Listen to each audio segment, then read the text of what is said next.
Coming up on this episode of White Wine Question Time.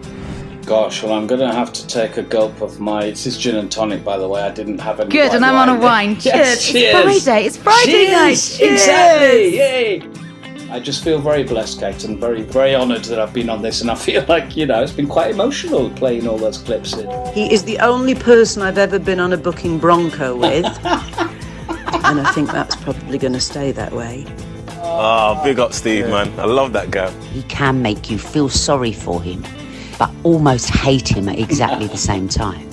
We had to lie to the British public, and we had to lie to all the journalists who were interviewing us. And we went on the One Show and lied to the Ore and Alex on the One Show. We were lying left, right and centre. You lied on the One Show. That's like before God. The BBC. I remember one audition I went for a drama, and the director said, "Oh, you act as well, do you?"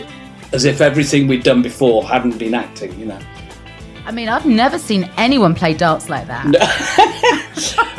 Well, she is, for people who don't know, what I called a magician, but she does. She. A magician! Brilliant!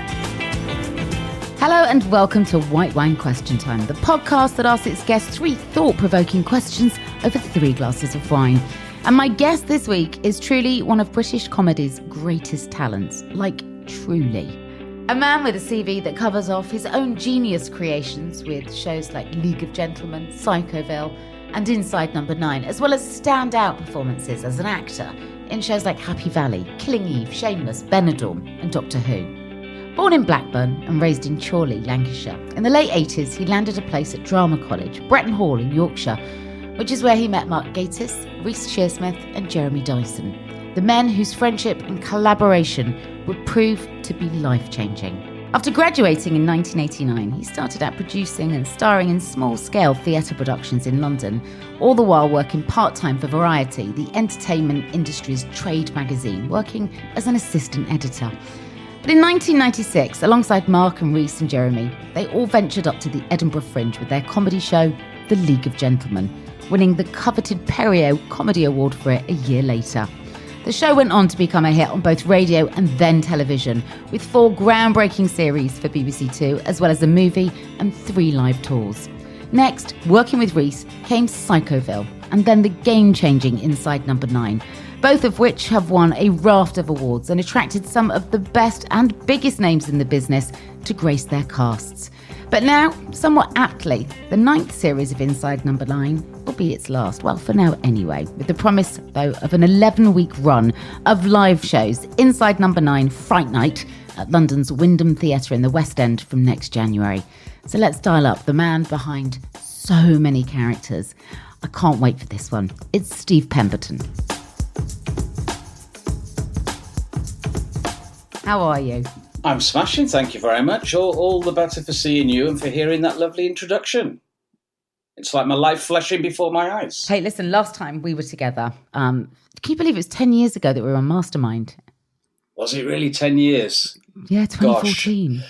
Yeah, that was, that I still remember it very, very well. It was me and you and Harry Shearer from The Simpsons and other things, and Spinal Tap. We were all a bit excited to meet him.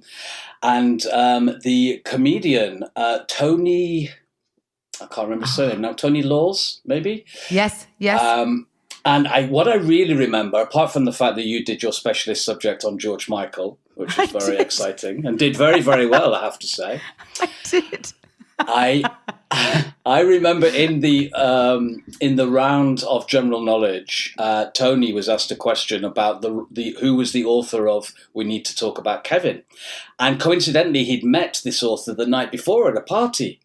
And so you're on Mastermind, you can't stop and think, you've got to go, and if you don't know, you've got to pass. And he was like, "Oh, I met her, I spoke to her, she's got a dude's name.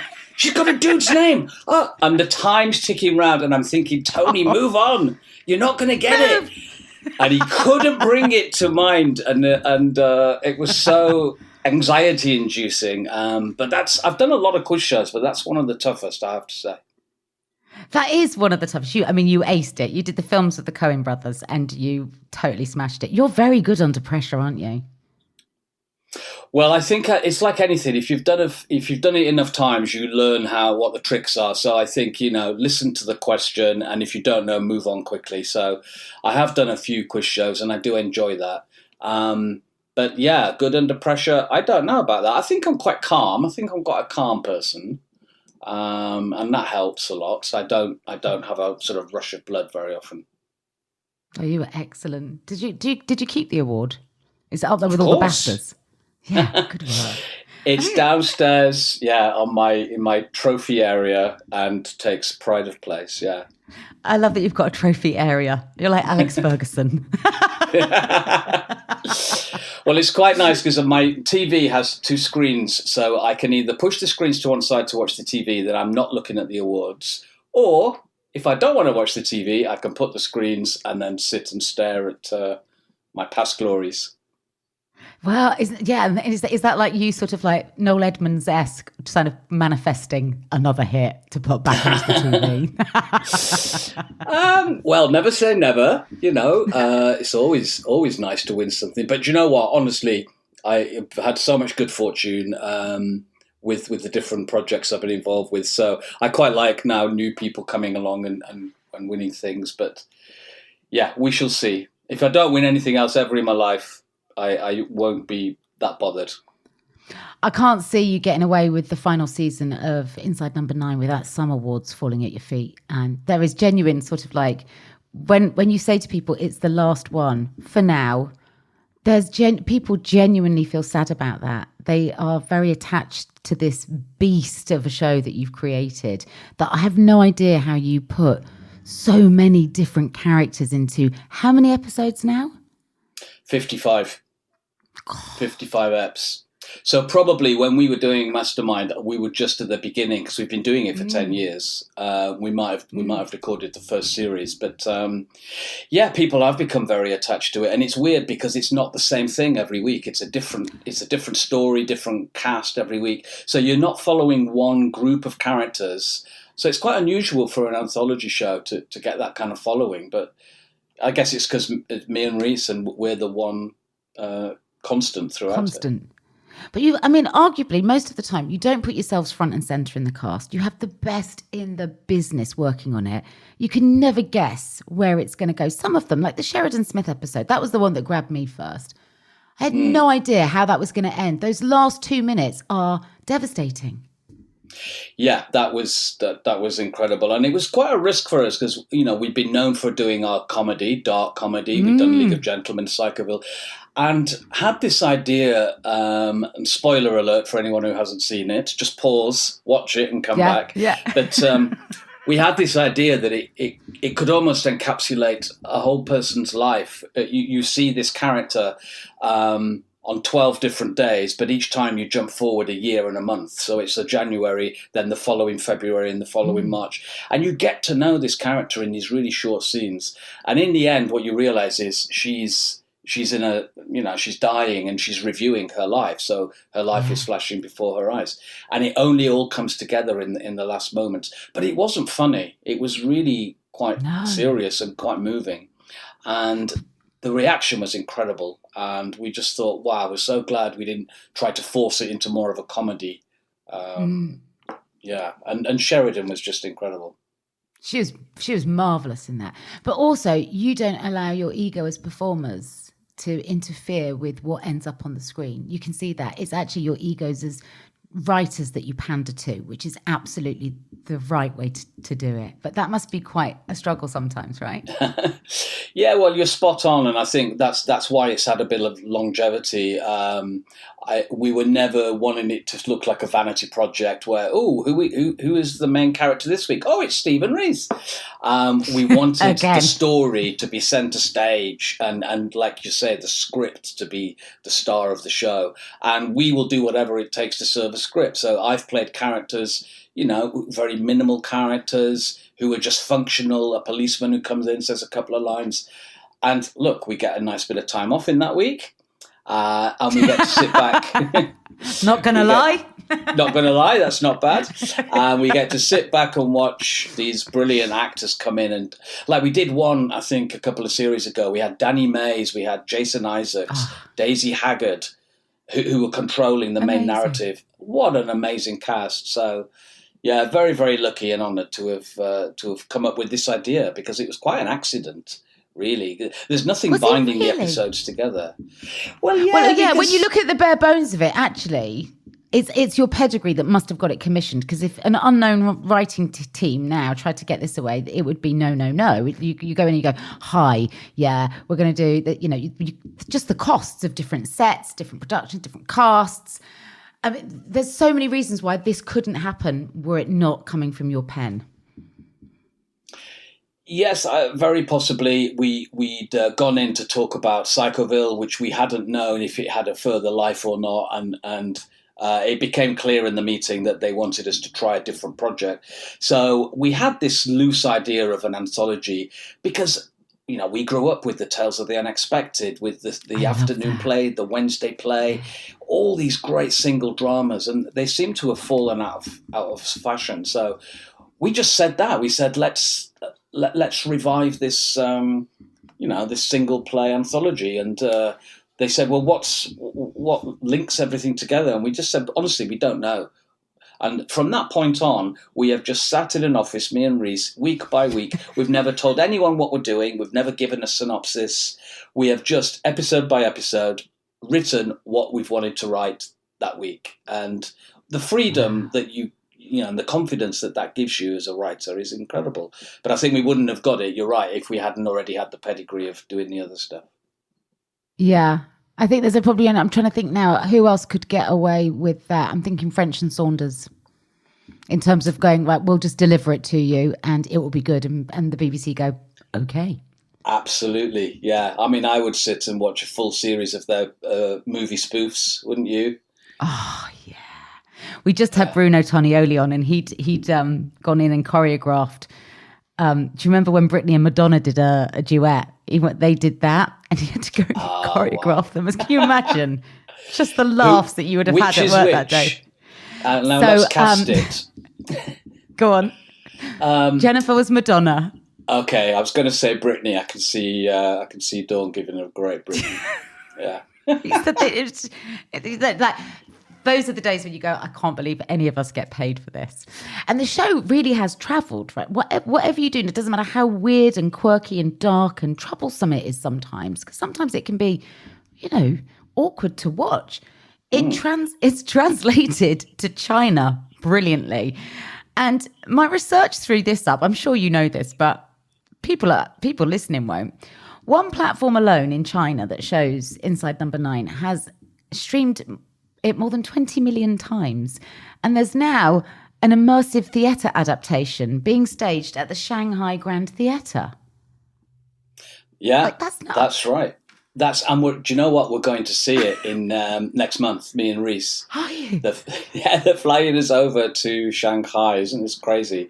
And we're going to see this theatre, all in Mandarin. Obviously, we'll know the stories and we'll know roughly where the jokes are, but it'll be so interesting. It sounds amazing what they've done, because they've converted an entire floor of their massive theatre, and you go from set to set. So it's not like you sit in the theatre and the set changes in front of you. You go to the different sets and watch the different stories.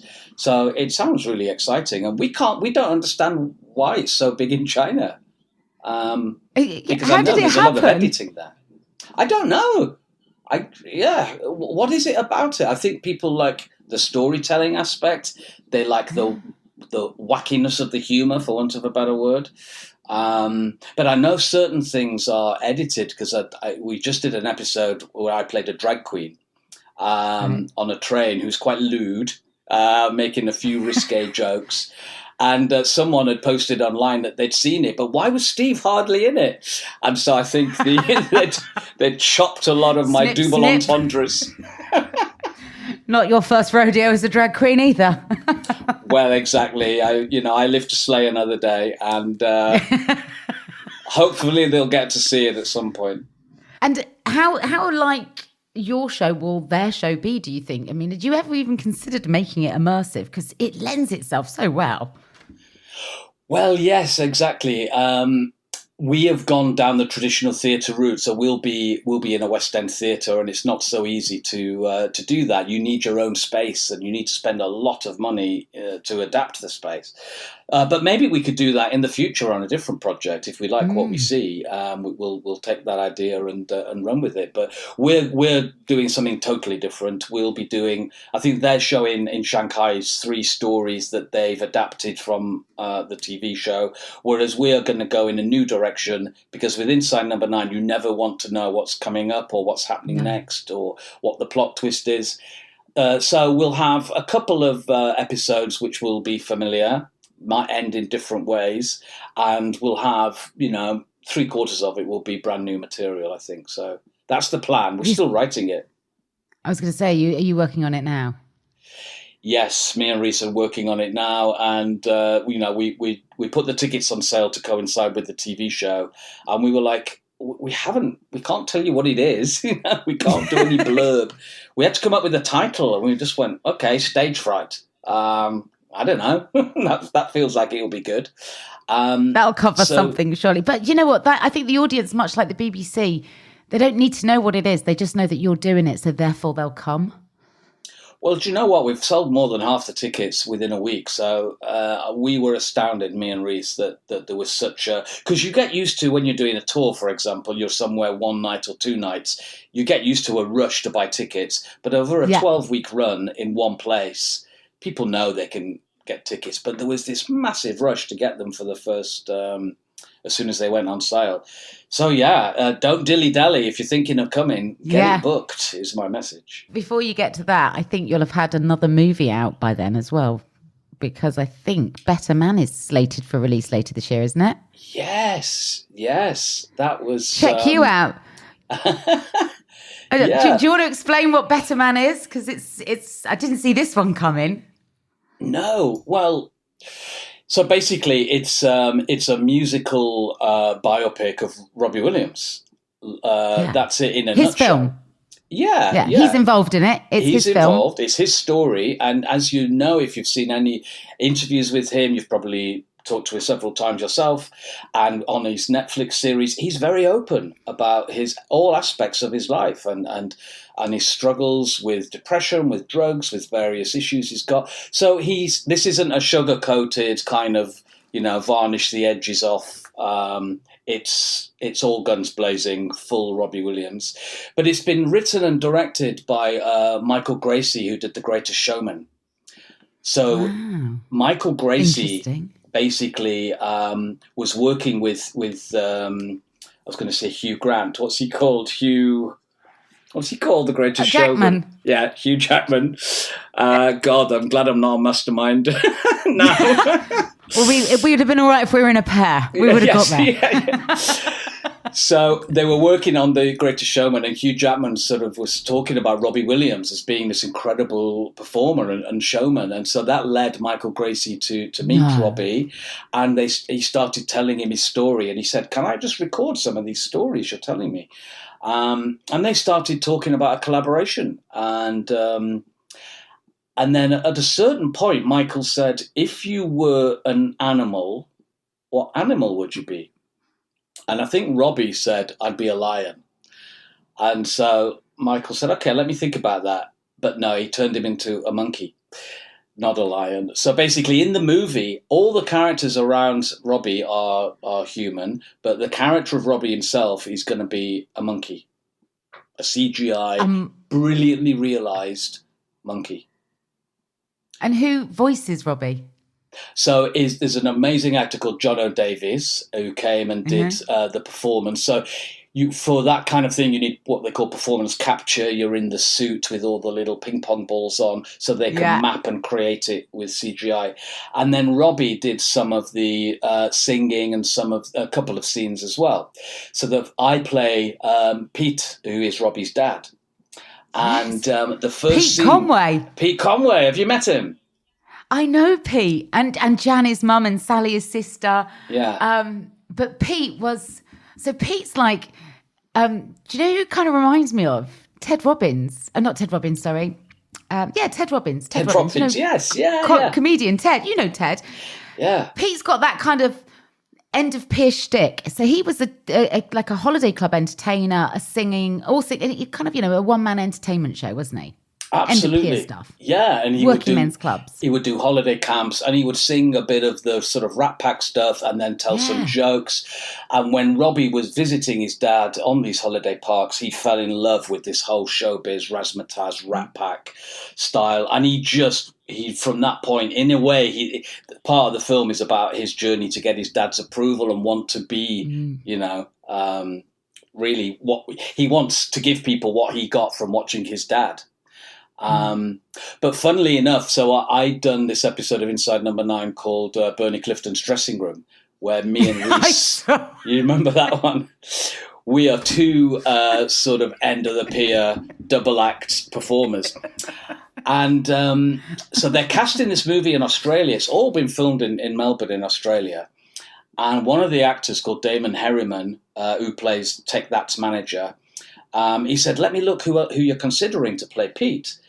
And I think my name must have been on the list. And he said, oh my God, you've got to see this guy. I just watched this episode where he plays this character in a double act. So he immediately got hold of a DVD, put it on in the room for Michael, who's the director, showed him that episode. And Michael went, that's our guy. And they just offered it to me immediately. No. Yeah, isn't that's that amazing? You got it. Yeah. Bernie Clifton got you a Hollywood... Yeah. So basically I flew out to Melbourne. It's an amazing script. I loved the script. It's got all of Pete's humour in it. It's got all of Robbie's humour. But it's your humour, right? It's that northern working men's club circuit. It's the baboom. It's Benidorm heartland in so many ways. Totally is. So I knew it. I knew the character. Yeah. I knew the world. And Ted Robbins, he used to do our warm-ups on League of Gentlemen. Did he? He's a great character. In fact, I think he did the warm-ups on Mastermind. I think maybe that's the last time. Yes, he would have. He used to do one of his jokes. Remains one of my favourite jokes of all time from his stand-up and warm-ups. And I used to really, really, when he was doing warm-ups on my show, I would ask hair and makeup to get me ready early so I could go and see him warm up. Just because I learned from him. And I mean, his sister's great as well. Kate, the family lineage is pretty impressive. Paul McCartney's a cousin. Emily Attack is his niece. They've got good showbiz bones, that lot. Yeah, I mean, I think the Christmas parties must be a riot, but you'll have to be on your A game, won't you? Oh God, yeah, you can't. You can't be like us forgetting the punchline, Steve. Exactly. Yeah. Fishing around for surnames. Yeah, so brilliant. Oh, I can't wait to see it. Now, I've tried to devise 3 questions for you. There is no right answer here, by the way, so you can relax, Steve. Okay. Mastermind is no more. Right. Can I pass? Yes, you can pass. You can pass because I've always got a backup. And I wanted to start off with talking to you about boundaries and just, frankly, ignoring them.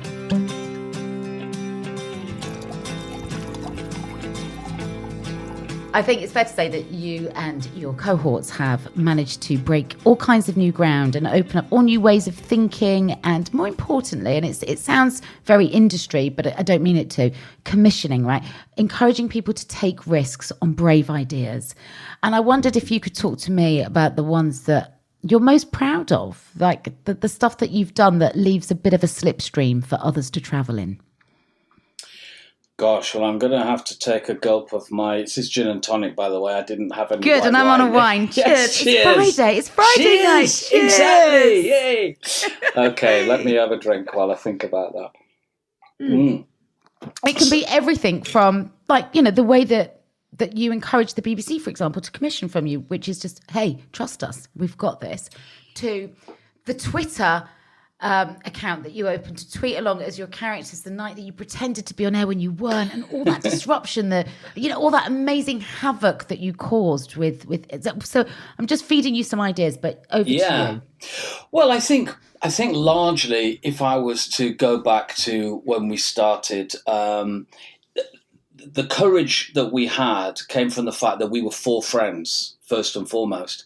And as we all know, when you're with your mates, you don't have those boundaries. When you're with trusted people, you don't censor yourself. You don't think about what you should or shouldn't be doing.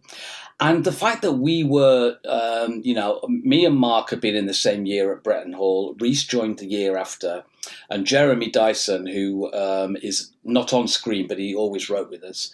He was at Leeds University. So the four of us together, we just became this really tight unit.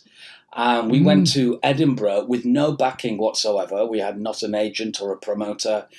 We had 3 people in our Which first is unusual, audience. right? I mean, today it would be nigh on impossible unless you've got some very deep pockets to do that. So that was audacious in itself. I think it's much, much harder now. And this is something that really needs to be looked at, how affordable it is. I mean, when I shouldn't say this in a podcast, but when people write to me asking me for money to take a show to Edinburgh, my heart always goes out, and I always try and give them something, because I know how important it is to feel you've got that support to take you to the next level. So we would do that. We'd write to our friends' parents and get 10 quid, 50 quid, 100 quid, whatever, try to get that money together. And it wasn't as expensive, but we drove up to Edinburgh in Jeremy's old Mini with a plastic bag of props in the back. But we had nothing to lose, we just basically, and we'd done what we knew was quite dark material, the sketches. We had characters like Hairlip, who is, a pederast who falls in love with a schoolboy and then throws burning hot coffee in his face and buries him in the back garden. We knew this wasn't your typical Oxbridge. I mean, some people could look at that as crime and justice played out right there. But I think what was interesting when we took these characters to TV eventually, so obviously we had some success in Edinburgh, and we had a great team behind us who John Plowman, talking about, Dawn and Jen earlier. John Plowman is a legendary BBC comedy producer who, when he says, I will work with you, he puts this bubble around you of protection. It's like the mafia in a good way. In a good way, exactly. So a lot of people you'll speak to who work in drama, comedy, whatever, they drowning in notes and thoughts and other intrusive ideas coming from all over. John says, no, let them do what they do. Trust them, and I will work with them. And he would protect us from any thoughts that the people might have about what we should or shouldn't be doing. And he is absolutely, and we work with him on In League of Gentlemen, Psycho Villan, Inside Number 9. So we have so much to thank him for. So he encouraged us to be our true selves, and we encouraged each other, and we were this tight unit. But it was so pleasing to put that work out there and see that people were getting it, and people fell in love with these characters. And the more monstrous they were, the more people fell in love with them. And it became everything that people mimicked. I know that you've worked very hard to not become catchphrase comics, but that was kind of beyond you. It happened anyway, Even now, I have friends in their 50s that say, I know your wife, Dave. Yes. And you're like, oh, you know that. It's a shorthand. Yeah. It's a shorthand for people of our generation that drank you in, and all the weirdness. And you're right, the more monstrous, the better in so many ways. But again, you need that guardian angel to allow that. So John really was quite formidable in terms of your success, right?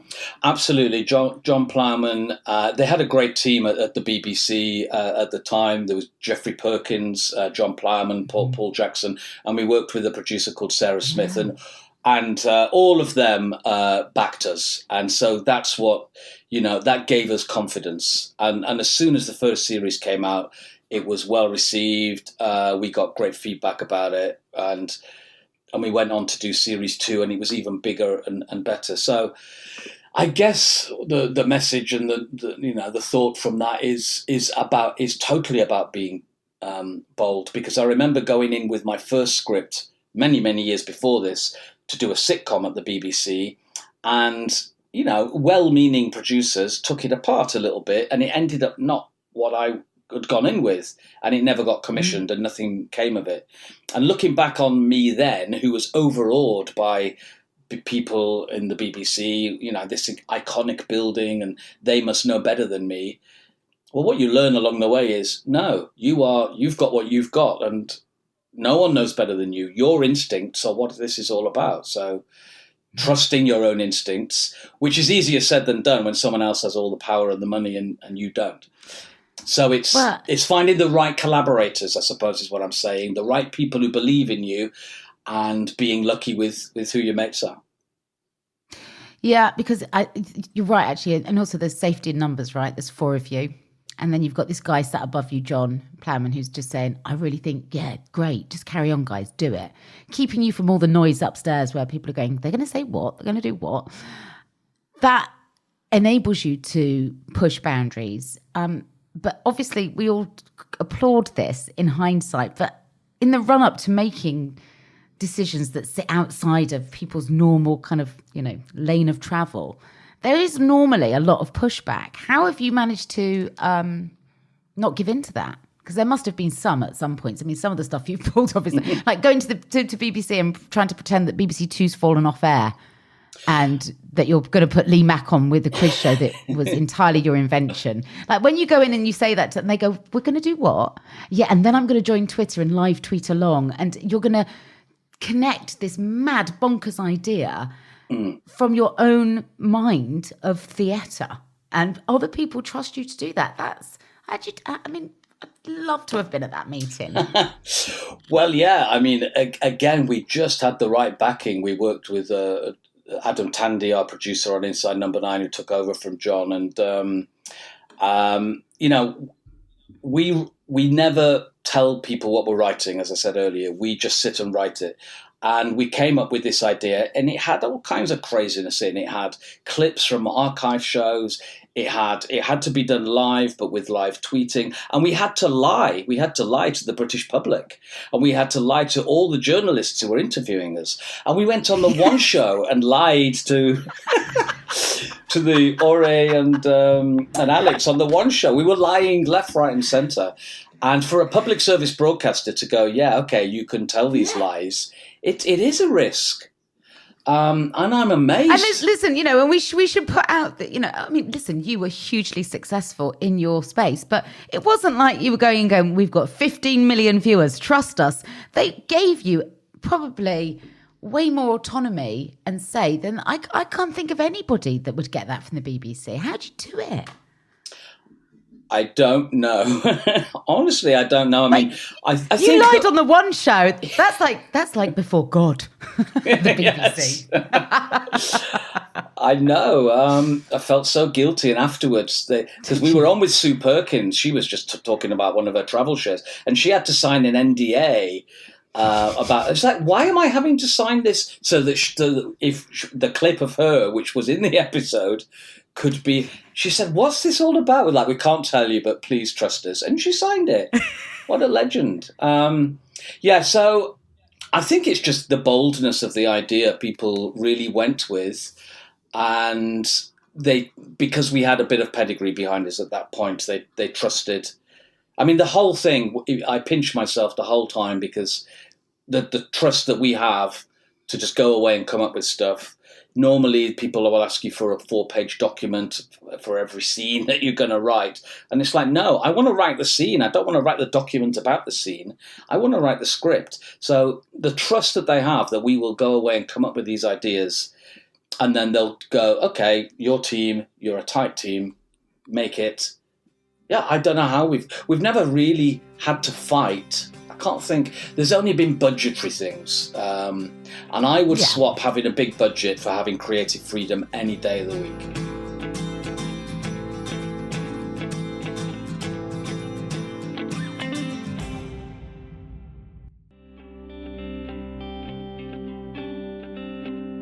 For my next question, I'd like to talk to you about the ways in which you've taught and supported others across the course of your career. In a moment, if it's okay with you, we're going to hear from one of your on-screen wives and an actress that you cast in Inside Number 9. But first, I wanted to kick off with Oscar-winning actor Daniel Kaluuya, who remembers here the impact you had on him when he was just starting out, 3 or 4 jobs into Has been quite an incredible career. This time, you cast him in Psychoville when he was just 19.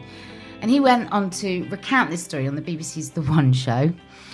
And this is him talking about what you taught him in the infancy of his career. Oh, big up Steve, man. I love that guy, man. Yeah. I love that guy. Good memories of working on that. I was 19. It was like my first kind of like featured role on the TV, and he was just so patient. Him and Reese, they were so patient with me. I didn't really know much. Like, I learned a lot about like acting on that as well. Because I remember there was the director said like, I did a line and he said, and I did it in a weird way. It was rubbish. Yeah. And then the guy was like, never play the funny, always play the truth. Love Just that. ran with that for the rest of my life. Wow. There you go. What a career he's had. And he was never rubbish. I mean, we auditioned quite a lot of people for this role. And from his first audition, he just had that magic dust. You could just tell he had something. What a delightful, humble, down-to-earth guy he was. And, you know, when you're working with someone like that who isn't as experienced, very often they can make you better because they don't have a set way of doing things. Sometimes, you know, I think I'm quite good. I hit my mark. I know my angles. I know when not to interrupt. I know not to do overlaps. And it's quite nice when someone comes in who doesn't know any of that stuff, who messes it up a bit, who does overlap. And it brings the scene alive sometimes. Well, it humanises it, right, in many ways, because as much as two people talking at once distorts what both are saying, that is life. Exactly. That is, and he was just a delight to work with. It's no surprise to me that he went on to have the career he's had, and I'm sure he'll do loads in the future. But whenever I see him, I go, when you see Tea-Leaf. his CV, though, it's Tea-Leaf because that's who he was. But you were like his third job. So you took a punt on him very early on, and I would imagine that you have final say in casting on all of your productions. Yeah? Yes, we do. Yeah. Well, it's a group decision. Everyone has to be happy, the director and casting director, producers. But if we said we want this guy, I don't think anyone would really argue. And like I say, it didn't feel like a risk. It felt like he had something special about him. And he then went and did a play at the Royal Court, where he played a boxer. He lost a load of weight, and we all went to see him in this play. And yeah, he was just incredible. And we all were like, let's get one more series out of him because he's not going to be around for very long. Yeah. And watch him fly. I mean, but he said, you know, what he took away from that job is probably has probably served him really, really well. Always play the truth. Don't just play for the funny, you know. And actually to hear that on a comedy set, it's probably not the advice you're expecting to take home, right? No, but we've always had an approach to character work. And this goes back to what I was saying earlier about, these are human beings. So you don't only want to play one aspect of a character. You don't want to play a caricature. It's much, much more interesting to look at different sides of people, and no one, you know, there's a lot of grey. It's not black and white. So we did a character of Pauline in The League of Gentlemen who is monstrous. She treats people really badly. Awful. She's awful. Total bitch. She's a bitch. She's a total bitch. And then they switch they do a role play scene where suddenly Ross is quizzing her and pressing her and making her reveal things about herself, and perhaps she's a bit lonely, and suddenly you see the cracks in her personality. And so it's all about finding ways of taking a character who, you know, you might be repelled by and making you fall in love with them. And we did that on Psychoville as well with all of those characters. So yeah, we were dead lucky to have him. That was brilliant. Well, next we're going to move to a lady that spent far too many months lying on sun loungers with you in Benidorm. You've been in 4 productions with her, but spent the longest poolside. It's Siobhan Finneran. Wow. Steve Pemberton is very funny. He's very clever. He's annoyingly clever, in fact, but he would be the person that would be my phone a friend if I was on Who Wants to Be a Millionaire. I think we've worked on about 4 of the same jobs. We did Benidorm together for years. And last year I was very lucky because I got to work with him twice. He came into the cast of Alma's Not Normal, and then I did an episode of Inside Number 9, which was such a treat to do it and be part of that amazing series. And I was beyond delighted to have been asked. So yeah, Benidorm's the thing I did with him the most, and I've got, far too many memories of that show and far too many memories that I probably can't talk to you about. But the one memory is that it was always fun. We always had an amazing time and roared with laughter most of the days.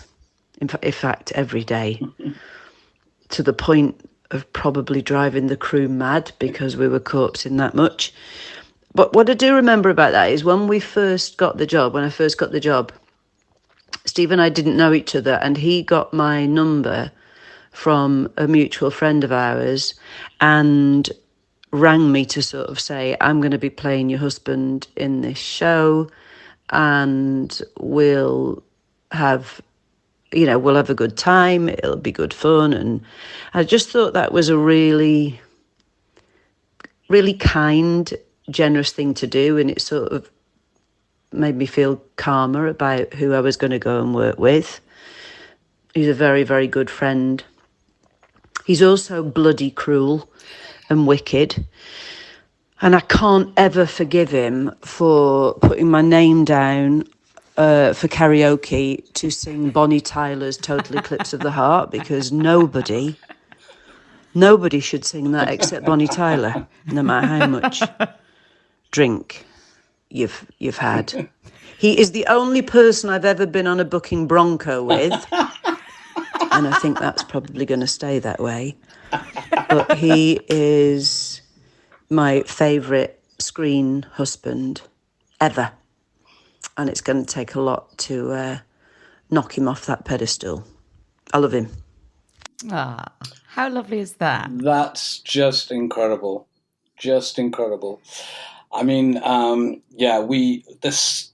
Within minutes of meeting each other, we really clicked and got on. And we'd actually met to do what they call a chemistry reading for Benidorm, where they are, they've got their eye on certain people, but they want to see how they interact together. And we sat down, met for the first time in this audition for Benidorm, and the director and writer and producer opposite, and they couldn't shut us up. They couldn't get a word in edgeways. We were just chatting away. And I think they knew, even before we read the scene, that the chemistry was definitely there. And then, did you feel like bookends? Was that because that's how you two came? I mean, it felt very easy on camera watching that relationship play out. It really was. We both have our own families and partners, but we just got on. And I love working with people who like to laugh, and Siobhan loves to laugh. She brightens up any set. She's always finding stuff funny. And so I think the first scene we had to do, I was coming back with some hot dogs round the pool, and I nicked some sun cream off somebody walking past. And I said, I just feel like I want to put the hot dog in between in your chest, right? And just sort of rub it up and down. And she went, do it. Nowadays, you'd have to have an intimacy coordinator and have 14 meetings about it. And HR, yeah. So from that point on, where that sausage went up, it was all good.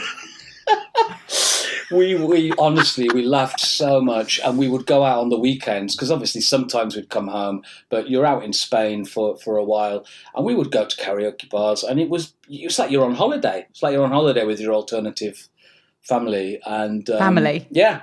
And Sheila Reid and young Oliver, who played our son, who was 8 when we started. Yeah. We were like a little unit. And I've got so much respect for Siobhan as an actress as well. She was so brilliant to work with, and she grounds.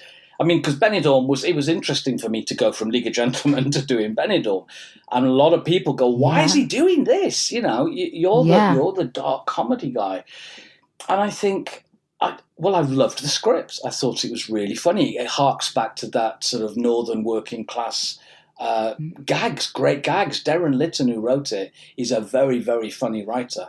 And he got that banter between northern families spot on. And the fact that it was for ITV and it was for a wide audience, I suddenly went, do you know what? We can all be snobs about stuff like that. That there's such a big audience for that type of a show that you can just watch, have a laugh, enjoy the characters. It's not going too deep and it's not going, it'll be emotional, but it's not necessarily doing what we did with Inside Number 9 or League of Gentlemen. But it can be a forgotten audience. It can be a forgotten audience, honestly. Totally. That people aren't thinking. This is where Channel 5 win these days, I think, Steve, because they serve an audience that's there and not spoken to sometimes. Mm. And I think Benidorm was such brilliant mainstream comedy, and there was a warmth to it that emanated from those characters. It was about working class Britain, really. And that's what ITV do and have done for decades so well. When they get it right, they really get it right. But you, actually, as much as you were attracted by the scripts, is it true that you ended up writing on the show as well? Yeah, so I think we'd done 4 series. We all were a tight unit. We all loved going. We all had a ball when we were filming it because it was party central. Not in a stupid way, but just enjoyable. Benidorm itself, I don't know if you've ever been. Steve, I've been. You've been, okay. I came out, right?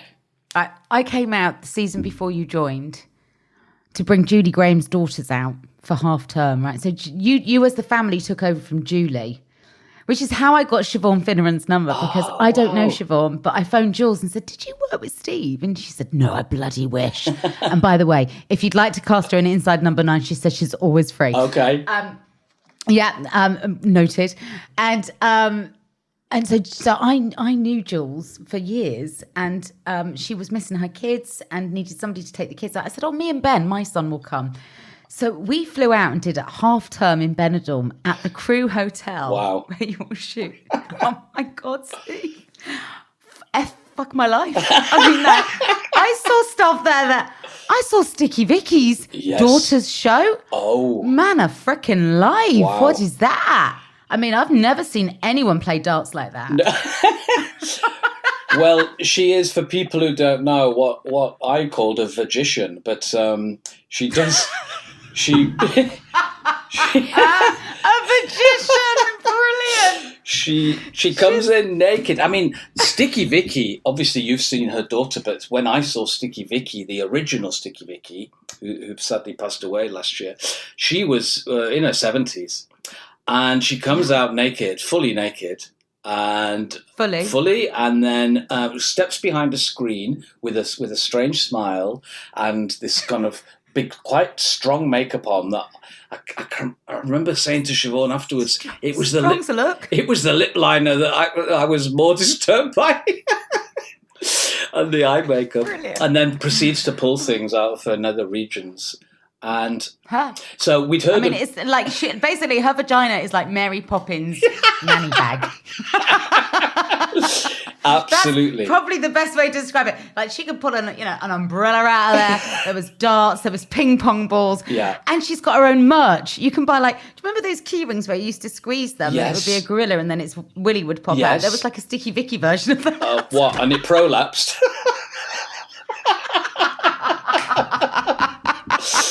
Oh my goodness. Yeah, that would be great.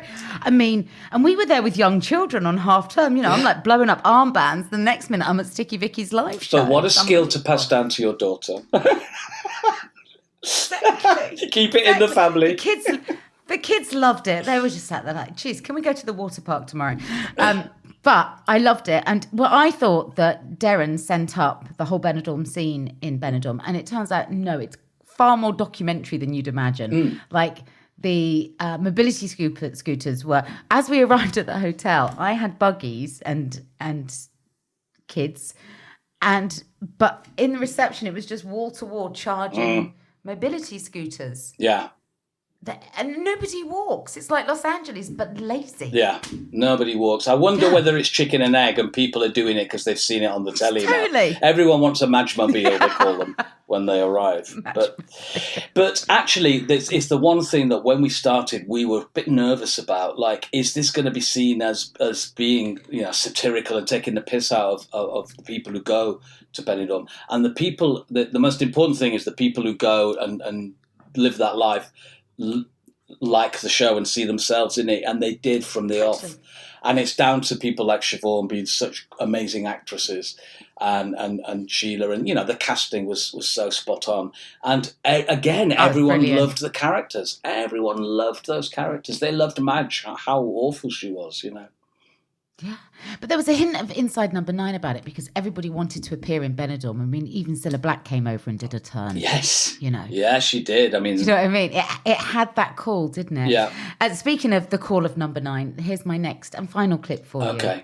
This is from a woman that ended up not in a karaoke bar in Benidorm with you, but inside Number 9. Wow. Here's Tamsin Outhwaite. Well, firstly, I did an episode of Hotel Babylon with Steve, and we were in a hotel room together, sat on the end of a bed, and my marriage was breaking down, and he was having an emotional breakdown at the same time. And it was like these two people from two completely different worlds opening up. And my character in Hotel Babylon would never have done that without this character. So I really enjoyed that episode. So that was the first time I worked with Steve, and that was wonderful. But then when we did Inside Number 9, we were literally locked in a studio, which was a karaoke room. And so there was no light coming in at all. So for a whole week, we filmed in there. And it felt like theatre. It's the closest thing that I've ever done on television to theatre. And Steve sets the tone with that. And I suppose really it's just watching them not command the floor, and they've written it, the two boys, and watching the way they are so respectful with each other, and then how they set the tone for the rest of the cast is really, really inspiring. They let you be extremely free and creative, and there's an awful lot of respect there. I think he's definitely a genius. He's one of our comedy geniuses, him and Reese.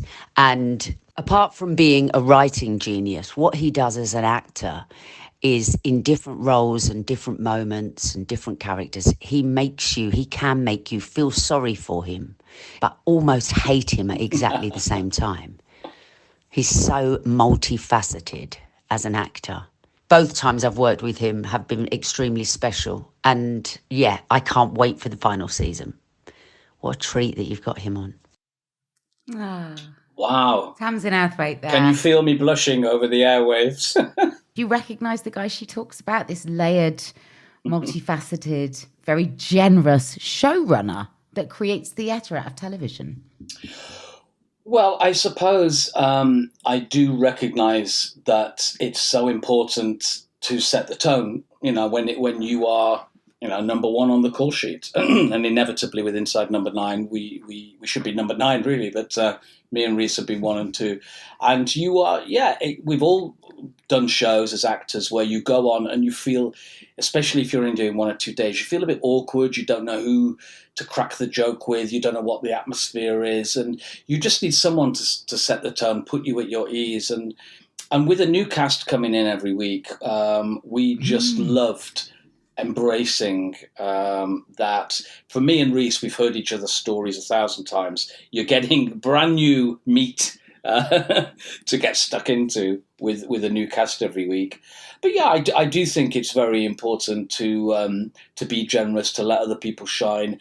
And there's a lot of, it's very exposing, acting.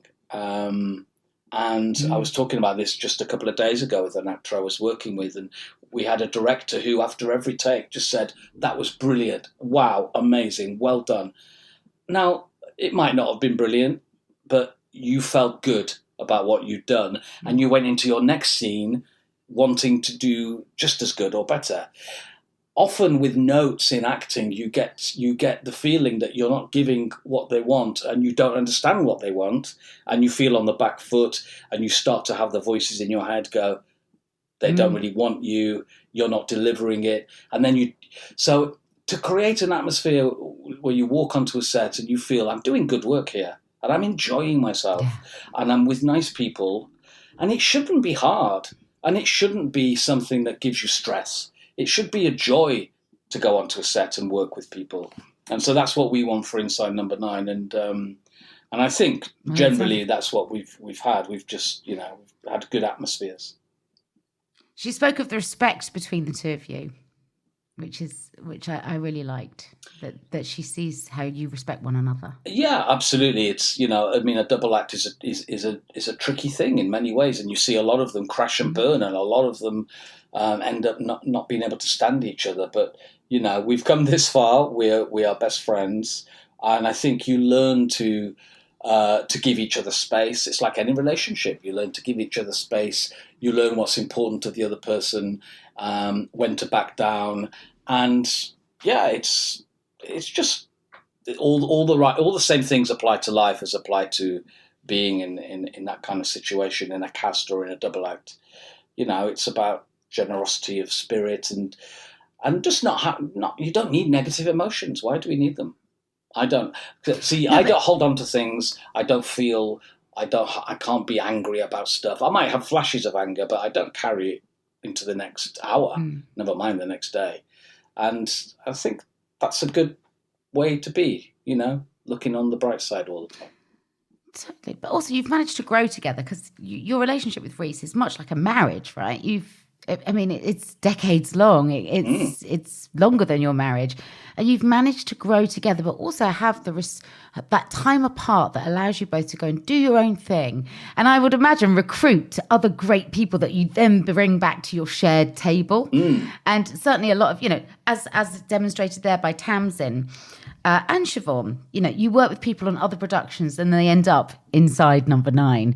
Yeah. So you're scooping off the cream of the crop. Always, yeah. I remember when I was working with David Morrissey on Britannia, and I'd worked with him a couple of times, and he's a good mate. And we'd written this episode about football referees, and we were just about to film it, and I just thought, I'm going to just drop a little seed here and mention that, because he's a massive football fan, big Liverpool fan. And I said that we'd done that. And, to get someone of his caliber to come in and do a week on very low wages to do a BBC half-hour comedy, you have to want to do it. It's not going to,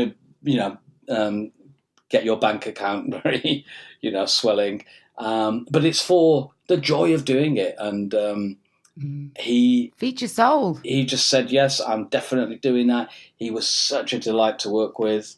So yeah, we're dead lucky, and I can't believe we've brought it to an end. What are we playing at? I know. What are you doing now that we're diving into it? I'm looking at your cast. It's like Fiona Shaw, Keely Hawes, David Morrissey, Jason Isaac, Sheridan Smith, Nicola Walker. I mean, it goes. The casting is insane. Yeah.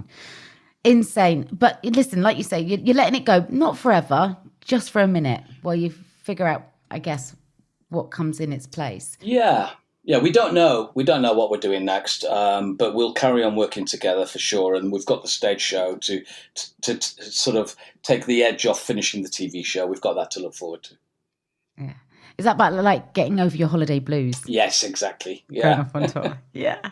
Yeah, I like that. Before I let you go, my final question is about not how you've managed to educate others or what they've taken from their time with you, but more kind of flip reversing that. Who have been your greatest teachers? As well as working on your own script and scripted shows, which you do with huge success, you've also gone off and been a straight character actor, as we heard Tamsin talking about there. I wondered what it is that you've learned on other people's watches. When you get somebody else's script and you've not written it, or you're working to somebody else's direction or ways of working, what do you take from that, Steve? And how does that end up back on your shared table? Yeah, well, I mean, I've worked with some brilliant brilliant actors, especially coming out of doing a lot of comedy and big comedy characters, and then suddenly you're doing scenes with David Tennant and David Morrissey and I remember doing Blackpool, which the pair of them were in with Sarah Parish. And that was great. I felt like I was that. coming off the London Palladium Panto, like, playing the dame. And I was watching everyone give much more small, suddenly we're in a drama, so that was quite eye-opening for me. And I remember acting opposite David Morrissey going, yeah, you don't have to project. If you're thinking it, we will see it. And I learned a lot from working with him. What about kind of making it small? Because I suppose in comedy, there is you have to sometimes lean to the cartoon, right? Totally, and especially when we were playing multiple roles in the same half-hour episode, you've got to differentiate them. So you're pushing characteristics of characters, and we had a ball doing that. But it was quite interesting, and I tell you the one that really was memorable, Happy Valley.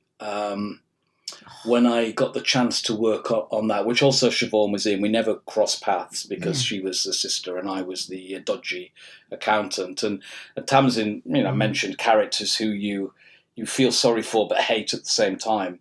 I think Kevin was one of those characters because he put this whole awful set of events into motion. But, working with someone like Sally Wainwright, who'd written it, I had so much respect for the fact that she had all her scripts nailed down before we started filming, which is not common. It's the exception rather than the rule.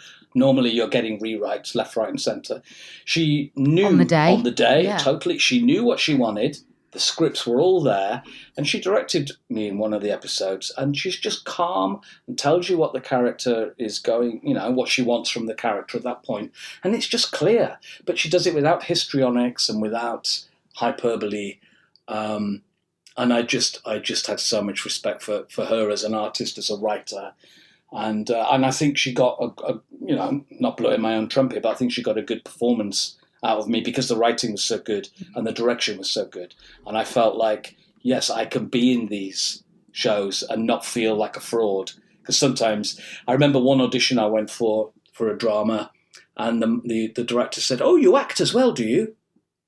As if everything we'd done before hadn't been acting, And that stuck with me, and it plays on your mind that people consider you to be a more sketch show comedy actor. And I think it's been great to do stuff like that to show that, we all have other strings to our bow. So I just feel very blessed, Kate, and very, very, very honoured that I've been on this. And I feel like, it's been quite emotional playing all those clips in and talking about those things. But I've been so lucky with who I've worked with. And that's what it's all comes down to. It's the people you meet along the way.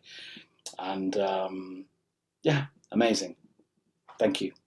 I feel like, we've only tickled the tummy of where we could have gone with your body of work, and I hope that it's been an enjoyable hour for you. I've loved it. I've also loved the opportunity to go back and revisit Inside Number 9, and just found myself, as is the way these days, they just go play next episode, and honestly, to not have to wait a week for the next one has been both glorious and also, in so many ways, so much of what was exciting about what you did was waiting every week for the next drop.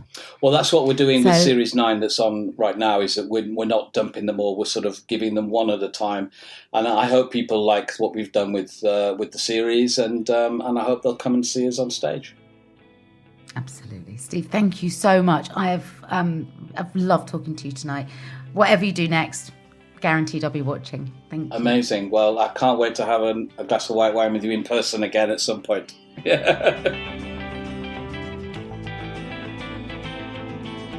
How good was that? Steve Pemberton, the man, the legend, the writer, the producer, the all-round good guy of show business.